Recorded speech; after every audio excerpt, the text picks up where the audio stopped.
So here at Gulfstream Park with Kenny McPeek. Kenny, thanks for making time for us here at Pass the Wire. Let's talk about 2024. What a year. You have the Derby winner, the Oaks winner, maybe even the Horse of the Year. 2024, has it changed your life a little bit? Talk a little bit about that. Well, pretty amazing year. We've been what I call grinding along at this this would be going on 4 decades. And I started over into young horses probably the first 10 years. Tahana Run was the first good young horse I ever trained. And then I've been fortunate enough to be able to handle more and more young horses every season. But this particular year we've had, 2024 was just a peak level. And it seemed like we just had some amazing, between Thorpedo and Mystik Dan, Rattle and Roll, and a list of others.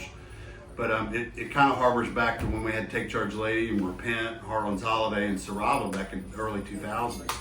But look, this game is it's an ups and downs, and for every peak there's a valley, and we're just going to keep working hard. I got a great team of people that help me every day, and I'm just really proud of everything we've accomplished, and hopefully we've got bigger and better things in 2025.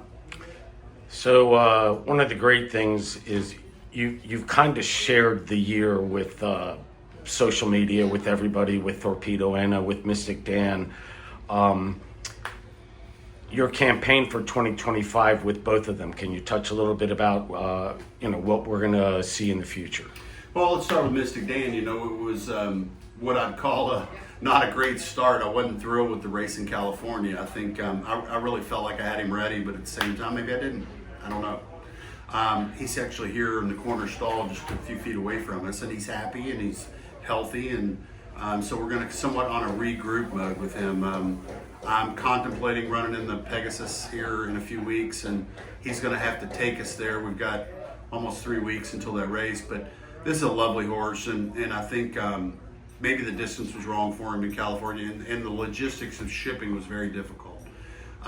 So let's next step with him and see how he does in the next few weeks, and hopefully the Pegasus is the race, and if it's not, we'll wait. And then beyond that, Thorpedo Anna, she got in here a few days ago. She's had 2 months off. She came in like she never missed a beat. She loves what she does. She's Miss High Energy and never misses a meal. And right now, the tentative plan is either the Dubai World Cup, which is probably less than 50% chance we'll do that. She would have to be screaming to go, but we're going to do the nominations and the vaccinations and everything that needs to be done there. And then more than likely, she'll end up at the Apple Blossom. So she'll base here for a little while. We'll let her enjoy the South Florida sunshine, and then she might very well end up migrating over to Fairgrounds. We'll just have to see. But she's a lovely filly and just a real honor to be around. I think you told us earlier in the last interview that you were going to kind of parade her around the country, take her to different races. Is the end goal maybe have her race against the boys at the end of the year in the Breeders' Cup? Well, I don't remember, as far as parading around, look, we're going to follow the races that suit her. And with her list of grade 1 wins, you want to just chase more grade 1s, which is what we'll do. And then we've got maybe the end of the year. Look, if she runs through the 3-year-old or the 3-year-old and up fillies and mares, and by the end of the year she takes us to the Breeders' Cup again, which is obviously our hope, then yeah, I think the Classic would be a race I wouldn't be scared of. But what's the old saying, don't put the cart in front of the horse. Let's let her tell us, and right now we're just in early stages of getting ready, and just a real honor to be around her. I mean, fantastic.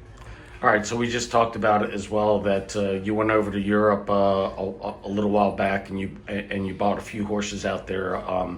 Any of them stand out that you're looking forward to here shortly? Well, our 2-year-olds are in Ocala. I own the Silverleaf Hills Training Center, which is the old Padua, and that base of operations, I'm going to go up there later in the week, but they've got some lovely young horses that came from Tattersalls and Keeneland and Fasig-Tipton and a whole bunch of different people that bred them and also are sending us horses. So our base of young horses is bigger than it's ever been, I assume because of the results we've gotten this year. And the horses we bought in Europe are exciting prospects. I've got a Moss colt that I'm really, really fond of, and a couple of Supremacies, and we've got a Satsas colt, that big handsome colt, and then we've got another filly that we're by our dad, which is a stallion that I wasn't familiar with. So those will be interesting to see how they handle the routine. You know, I have historically imported some horses from Brazil and Argentina. That's much trickier because you lose the hemispheres. So it's much easier to have the European horses, but the bigger budget's helping us, and then that's really giving us a chance to maybe even strengthening the whole stable. I got to ask you, do you have another Grizzly Bear in the barn? You know, I think we won 8 main races in the last 2 weeks. Yeah. And we were really started to really gear up. Most of my young horses don't come around till fall, and some of them did, but really didn't have that signature 2-year-old this year. But they're turning 3 and they are doing super. But yeah, we the other day we had filly named Decadent win first time out. We've got Golden Gamble who won by 10 at Churchill. We've got Gal's Delight, could be any kind of horse. She won at Fairgrounds easy. Yeah, we've got a nice base, and don't be surprised if you see us Oaks Derby again. Certainly in the race. I'm not going to win, but I think we'll have a presence felt. Well, I got to tell you, you're not just a trainer, you're an owner, and you're a bloodstock agent. Mm-hmm. Having the year that you had this year, moving forward, I guess other opportunities are popping up for you. Like you said, maybe your budget's a little bit bigger and things like that, right? Well, I've been approached by more people, which is certainly a nice thing. But I also want to focus in on the clients that I have, and the people that have gotten me here are the most important. You know, I've got between Scott Leeds and Harold Lerner and Paul Fireman and Mike Mackin, and I mean, I'm sure I'm missing plenty. Lance Gasaway, who stuck with us through, last several years with young horses, and we came up with Mystik Dan for him, and Lord knows I could go on and on. A bunch of others. Chris Beccari's given us a nice group, but it's a real pleasure to be able to get new business, but at the same time you want to take care of the people you have, and that's really probably what I'm going to do. Well, us at Pass the Wire really appreciate you making time for us, Kenny. You've always been so kind to us, and I think 2024 not only was great for you, but you were so great in sharing with social media your horses, and as a fan, I love it, and I think so many others do too. I enjoy sharing it. I mean, for me to pop off a video is relatively simple on Twitter. I mean, I'm not all that big on Facebook. Actually, somebody copied my account, which is not good. But on Twitter, I'm active, and I like to at least share what's going on. It's all good.